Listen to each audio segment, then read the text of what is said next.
అదే RTV app వార్తల్ని క్షణాల్లో చదివే అవకాశం ఉంటుంది. ఒక న్యూస్ పేపర్, ఒక టెలివిజన్ ఛానల్ మీ చేతుల్లో ఎప్పుడూ ఉంటాయి. కోట గ్రామంలో పెద్ద ఎత్తున రాయలసీమ జిల్లాలో 8 పార్లమెంటులకు సంబంధించిన జిల్లాలకు సంబంధించిన బీజేవైఎం నాయకులందరూ కూడా ఆ సమావేశానికి ఇచ్చేస్తూ ఉన్నారు.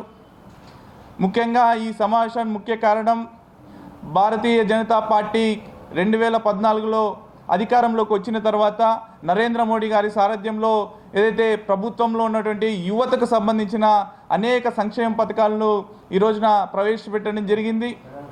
ఈరోజు ఎంఎస్ఎంఈ లోన్స్ కావచ్చు, ముద్రా లోన్స్ కావచ్చు, క్రీడాకారులకు సంబంధించిన విషయాల్లో ప్రోత్సాహకరంగా ఏదైతే నరేంద్ర మోడీ గారు అవలంబిస్తున్న తీరు, ఆయన అమలు చేసినటువంటి సంక్షేమ పథకాలను ఈరోజు ఆంధ్రప్రదేశ్లో కూటమి ప్రభుత్వంలో అధికారంలో ఉన్నందు కారణంగా ఈ రోజున ఈ కూటమి ప్రభుత్వంలో సంక్షేమ పథకాలు ముఖ్యంగా యువతకు ఈరోజు దేశానికి వెన్నెముకైనటువంటి యువతకు ఈ సంక్షేమ పథకాలు అందించే విషయంలో కావచ్చు, రాష్ట్ర ప్రభుత్వం ఏదైతే ఇంత ముందున్నటువంటి రాష్ట్ర ప్రభుత్వం అనేక ఏదైతే జగన్మోహన్ రెడ్డి అవలంబిస్తున్న అక్రమాలు కావచ్చు, జగన్మోహన్ రెడ్డి అవలంబించిన యువతకు పారిశ్రామికంగా ఏదైతే అన్యాయం చేస్తూ యువతకు అన్యాయం చేసే విధంగా ఆయన పరిపాలన సాగింది.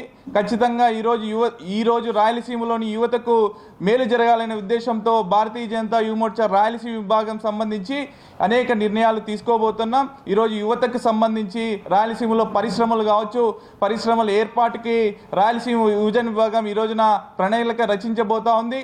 ఖచ్చితంగా భారతీయ జనతా యువమోర్చా రాయలసీమలోనే ఏదైతే కరువులో ఈ నిరుద్యోగులంతా కూడా బెంగళూరుకి, హైదరాబాద్కి తరలిపోతున్న ఈ సందర్భంలో ఖచ్చితంగా పరిశ్రమలు ఏర్పాటు చేసి రాయలసీమలో రతనాల సీమగా మార్చడానికి ఈ రోజు ఉన్నటువంటి రాయలసీమలోని యువతకు ఉద్యోగ కల్పనల విషయంలో ఖచ్చితంగా భారతీయ జనతా యువమోర్చా వాళ్ళకు అండగా ఉంటుంది. ఈ సందర్భంగా తెలియజేస్తూ ధన్యవాదాలు చేస్తూ జై హింద్, జై భారత్ మాత.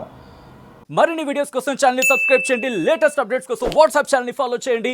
అండ్ లింక్ డిస్క్రిప్షన్ లో ఉంది.